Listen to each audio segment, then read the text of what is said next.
Aqui no nosso estúdio, a gente recebe a advogada Amanda Tibo. Muito obrigada, doutora, pela sua presença. Boa tarde, seja bem-vinda, viu? Obrigada. A gente também recebe aqui a Valéria e a Maria da Conceição. Boa tarde. Elas vão contar a história delas pra gente. São duas mulheres que entraram com pedido de medida protetiva. Para uma, funcionou. Para outra, até agora, nada. Foi o seu caso, né, Maria da Conceição? Sim, boa tarde. Eu tenho desde 2010 a medida protetiva, né? Eu dei entrada porque eu apanhava muito, sofri várias tentativas de assassinato, e aí eu resolvi que eu precisava sair desse corredor, que parecia um corredor sem saída. E eu precisava sair. Então, eu dei essa entrada e consegui a medida protetiva. Tive que sair, né, de Cariacica, fui para uma casa-abrigo, fiquei 45 dias numa casa-abrigo com meus filhos, né? Meus filhos fora da escola, eu fora do trabalho. E nessa casa-abrigo, eu consegui entrar com o pedido de afastamento dele. Foi lá que eu consegui. E, depois disso, eu voltei e ele descumpriu a medida.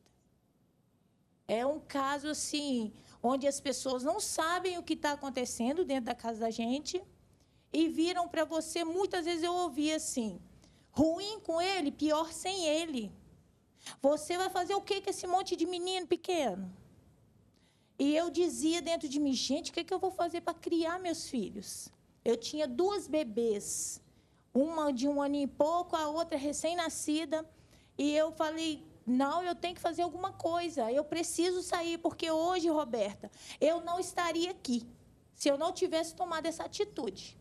As mulheres precisam tomar essa atitude, porque se você não tomar essa atitude, você vai ficar plantada na ideia, no psicológico dessa pessoa que está te fazendo prisioneira. Depois que você solicitou a medida protetiva, quanto tempo após isso você voltou a se sentir ameaçada? Assim que eu saí da casa, lá da casa onde eu estava, né, eu voltei para o meu trabalho, porque o juiz tinha feito um ofício para o meu ex-chefe, ele assinou que não poderia me mandar embora, louvado seja Deus por isso, e eu voltei. Logo que eu voltei, ele se aproximou. Ele soube que eu tinha voltado, porque eles queriam me tirar do estado. Eu não quis, porque eu escolhi aqui para mim. E não é um homem que vai tirar o meu jeito de viver. E a minha força está nisso. E quando eu voltei, ele se aproximou. Eu falei, você não pode chegar perto de mim. Mas ele se aproximou.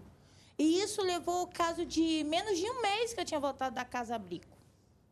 Ele se aproximou de novo. Daqui a pouquinho você vai contar pra gente, então, qual foi o seu sentimento diante dessa atitude dele. Imagina, você, mulher, teve a coragem de denunciar, solicitou uma medida protetiva e ainda assim ele foi audacioso, ele passou por cima da lei e fez ameaças e se aproximou dela. E com você, Valéria, o que foi que aconteceu? Quanto tempo de relacionamento? Boa tarde. Boa tarde. Eu tive 4 anos, né?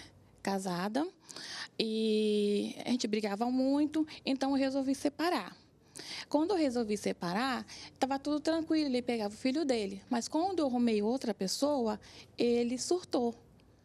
Então, ele me ameaçou minha mãe, falou palavrões, falou que ia entrar na minha casa, ia quebrar tudo. Então, imediatamente eu peguei a minha mãe e fomos lá denunciar ele, né? Denunciamos ele recebeu a vara dele lá, eu peguei o meu, ele não se aproximou mais, entendeu? E quando ele quer ver o filho dele, né, meu pai, né, leva lá para ele ver, e deixa lá com meu pai, ele pega, ou com a cunhada dele. Mas, assim, a gente vive, né, perigosamente, né? Porque, tipo assim, a gente fica, será que ele tá quietinho, vai fazer alguma coisa, entendeu? Mas, igual, muita coisa acontece na minha volta, a gente fica aqui com aquele pensamento ruim. Só que a gente, mulheres, tem que botar na cabeça assim, eu vou seguir minha vida, entendeu? Porque eu perdi amigas assim, que descumpriram e mataram ela. Então, a medida protetiva que podia ser assim, ele fez, agrediu, que eu já fui agredida uns anos atrás também por outro companheiro. Então, agrediu, prende. Sabe por quê? Para a gente poder viver. Ou seja, a gente está vendo aqui que o sentimento de medo, ele é real. É real. Né? É real. Não é só uma sensação, o sentimento de medo, ele é real. Doutora Amanda, eu peço licença só um minutinho, porque nesse exato momento a gente vai conversar aqui com a delegada, a Michele Meira. Muito obrigada, doutora, pela sua presença, gente. A doutora Michele Meira é da Gerência de Proteção à Mulher da CESP. Boa tarde. Doutora, como é que você vê esses números, né? A gente está falando aí de aproximadamente 1.900 agressores que descumpriram a medida protetiva. Boa tarde, Roberta. Boa tarde a todos que nos assistem.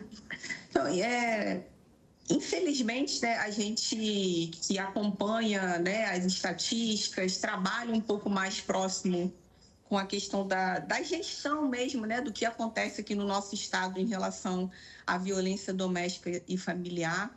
É um número realmente alarmante, que nos preocupa, e só mostra mesmo o quanto ainda a gente tem, né, um estado extremamente machista com as nossas mulheres, porque nitidamente até nas histórias, né, que foram contadas aí, né, que eu escutei acho que no estúdio, são histórias de mulheres que muitas vezes, né, desejaram não manter mais um relacionamento, né, devido a várias questões e também a violência, e simplesmente o homem entende que ele tem o direito, né, de não permitir que essa mulher saia do relacionamento e se faz aí valer de uso da violência, e muitas vezes essa violência pode gerar, sim, um feminicídio.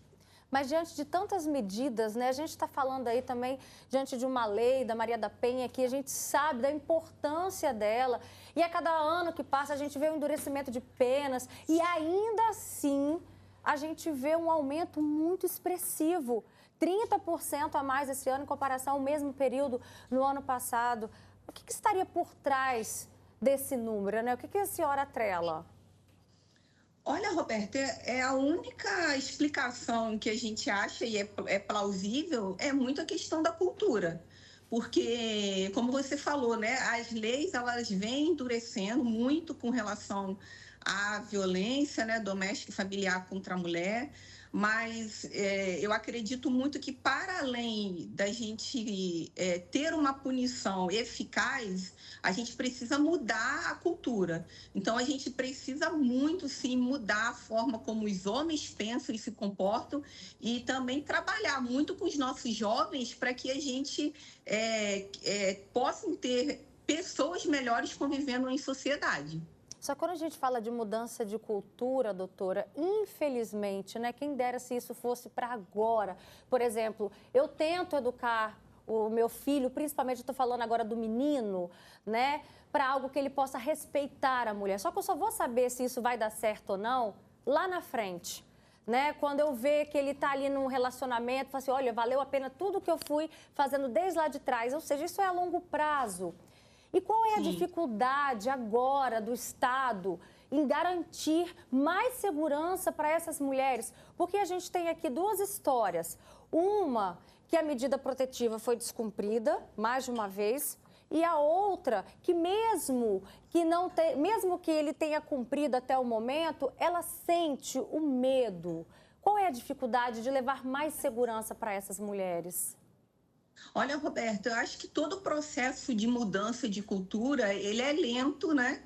Ele, infelizmente, é demorado, e a gente tem que ter uma persistência para que essa mudança de cultura ela possa, né, realmente acontecer, e lá na frente a gente poder colher os frutos de todo o trabalho também que está sendo realizado no hoje, né, no momento atual.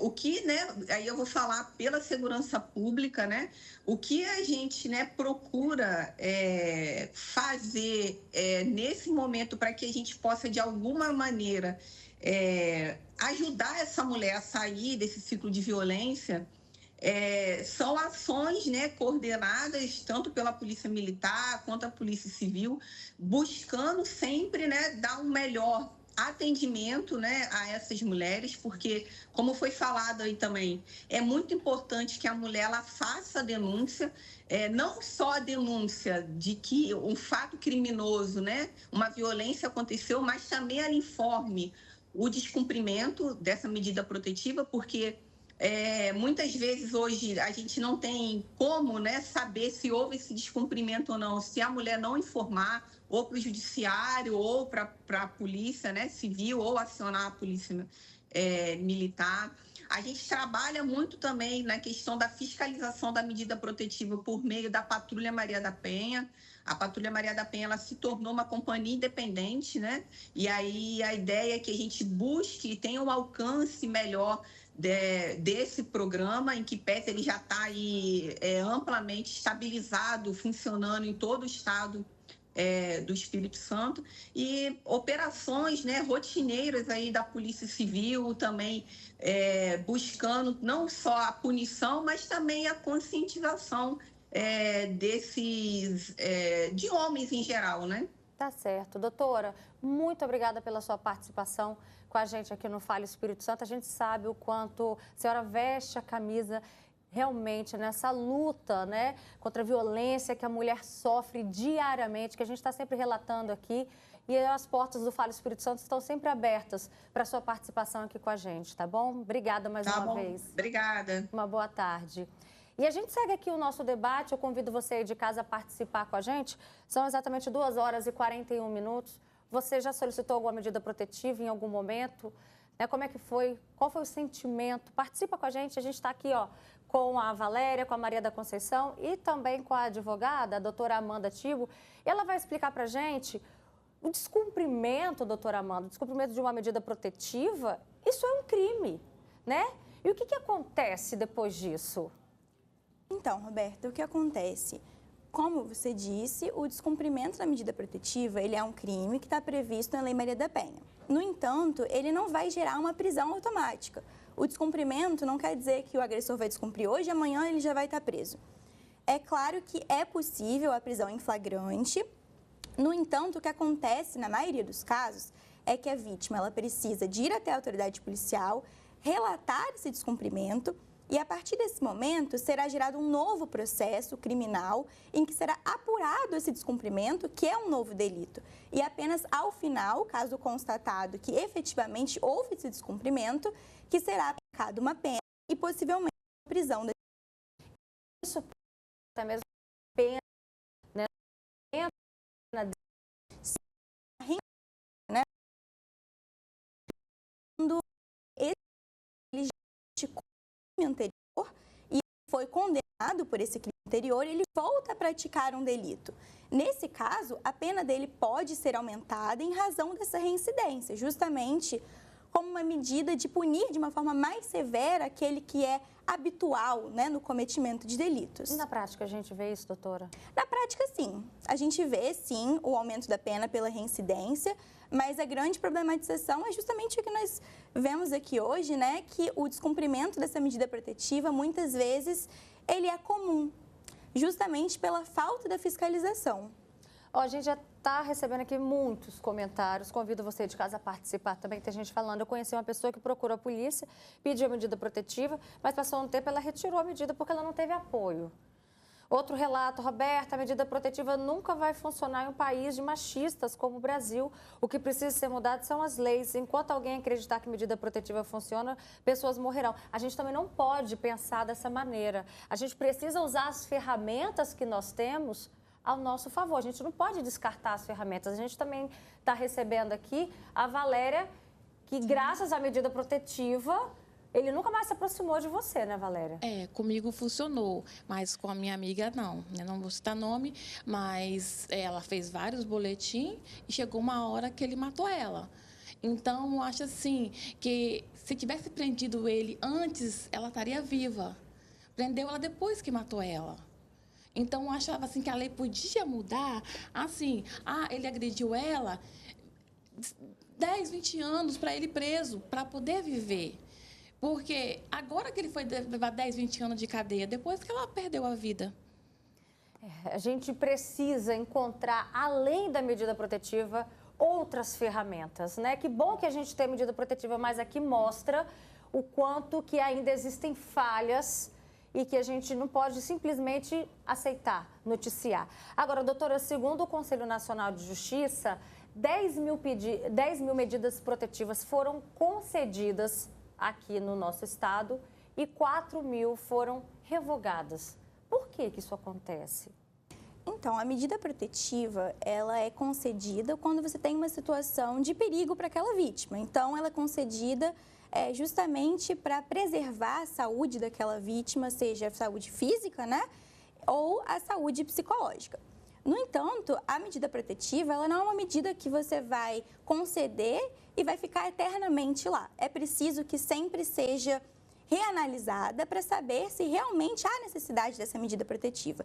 E o que acontece muitas vezes é que ela é inicialmente concedida, mas a partir de um determinado tempo, a Justiça entende que ela não é mais necessária. No entanto, é necessário que essa avaliação seja feita de uma forma correta e adequada para não gerar novos casos de agressão àquela vítima. E para você, Maria da Conceição, como é que é viver com esse medo? Não é bom.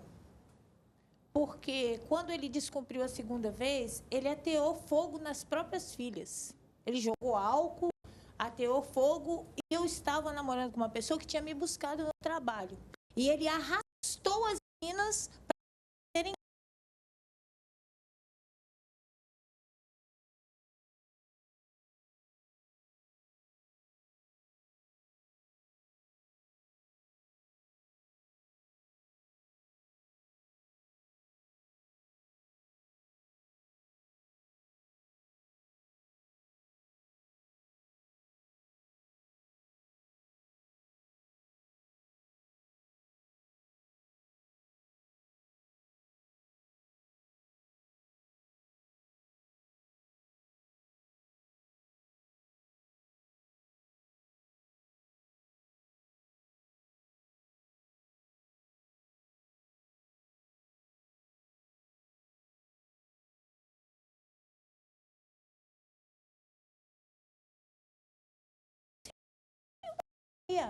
Como é que explica isso Entendeu? daí, doutora Amanda?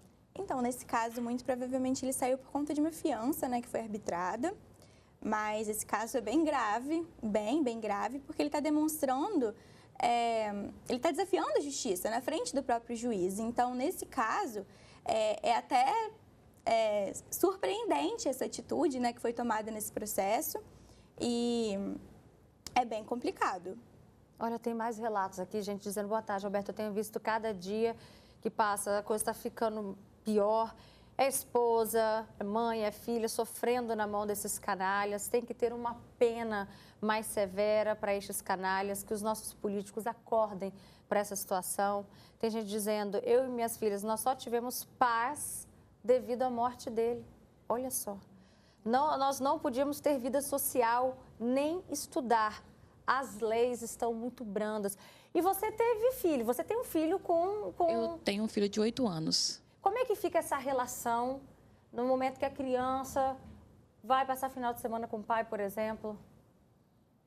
Quando vai, tipo assim, eu já até fui no Conselho Tutelar conversar por ele beber, né? Beber, botar meu filho no carro. Aqui a lei fala, ele é pai responsável. Só que, depois que aconteceu o pior com meu filho, a lei não vai trazer meu filho de volta.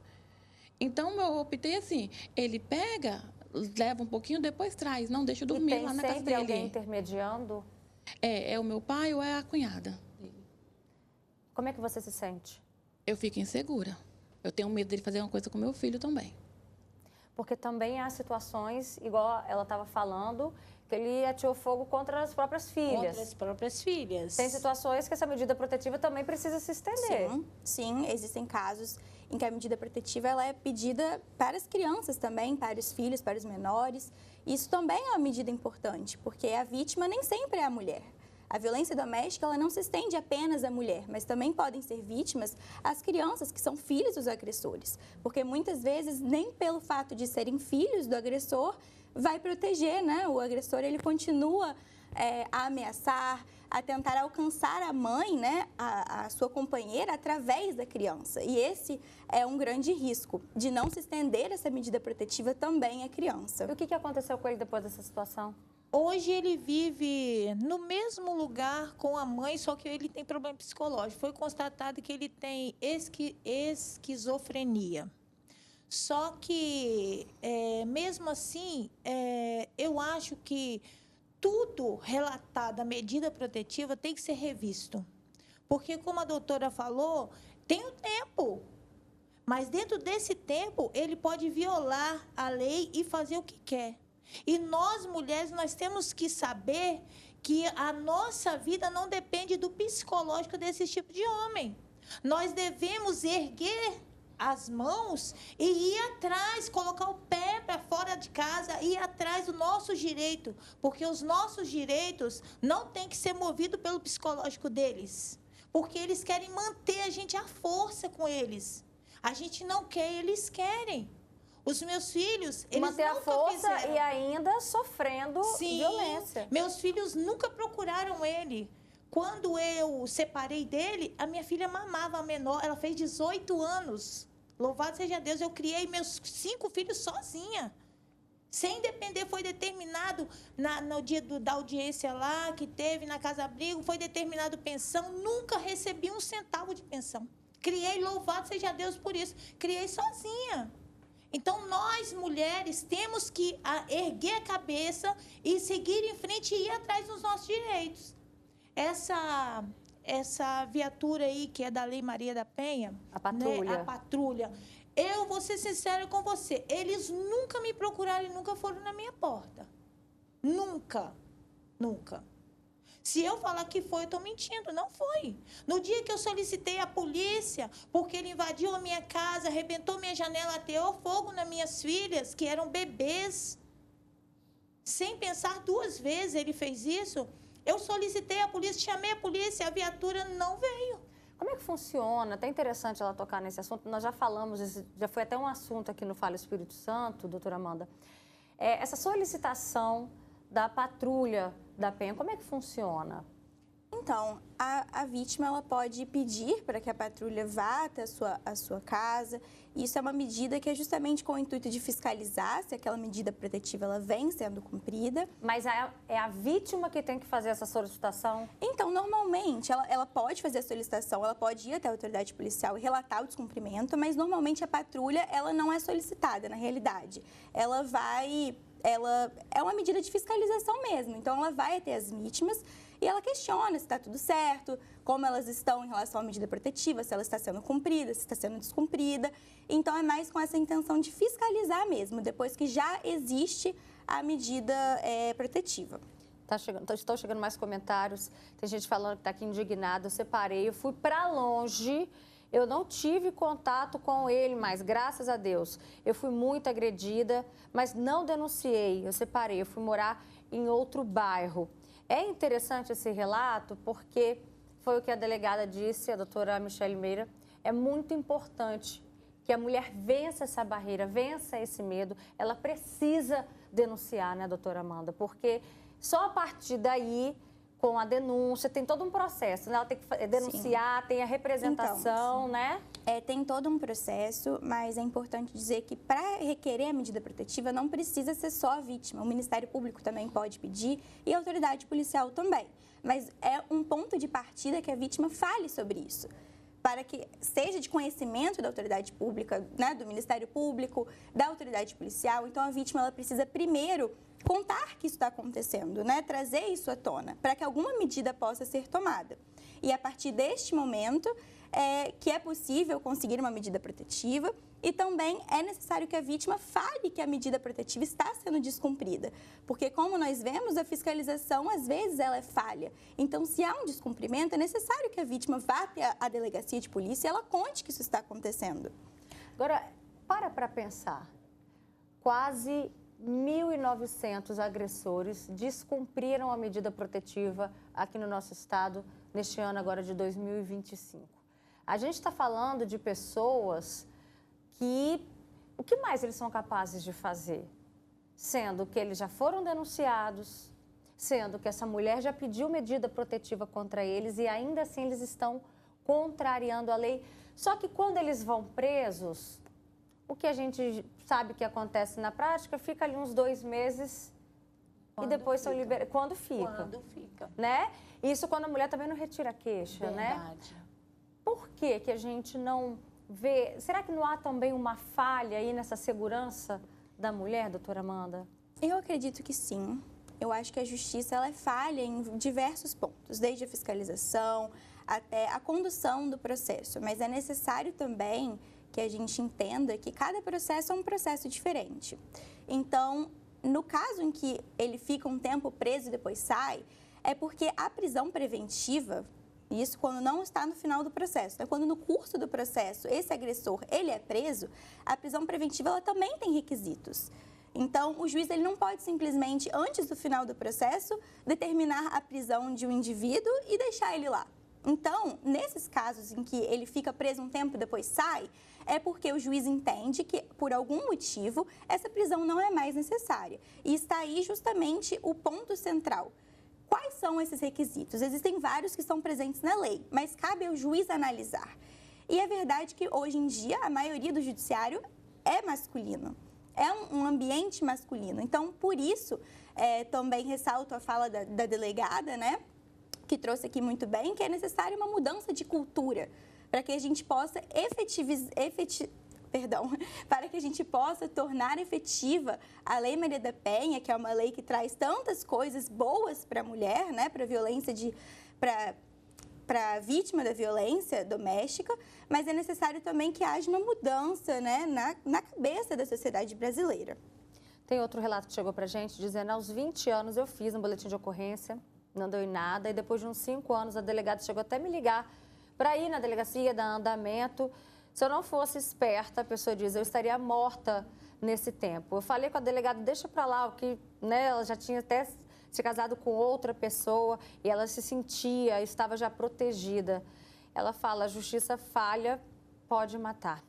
Bom, gente, esse foi o nosso assunto de hoje aqui no Fale Espírito Santo. Lembrando, né, mais uma vez a gente frisa, aproximadamente 10 mil medidas protetivas foram concedidas aqui no Espírito Santo neste ano, embora a gente tenha visto aí 4 mil pedidos que foram negados. E, ao mesmo tempo, a gente está falando aqui de aproximadamente 1.900 agressores que descumpriram, né, gente, a medida protetiva. Então, a gente precisa, de fato, rever onde estamos falhando, né, para a gente corrigir o nosso erro. E que bom que a gente está vendo leis, incentivos, né, em relação a desconstruir esse ciclo de violência, mas, ao mesmo tempo, é preciso reparar o erro onde nós estamos falhando. Obrigada, doutora, pela sua participação aqui com a gente. Obrigada também, Valéria, pela sua presença. Obrigada também, Maria da Conceição. Uma boa tarde, viu?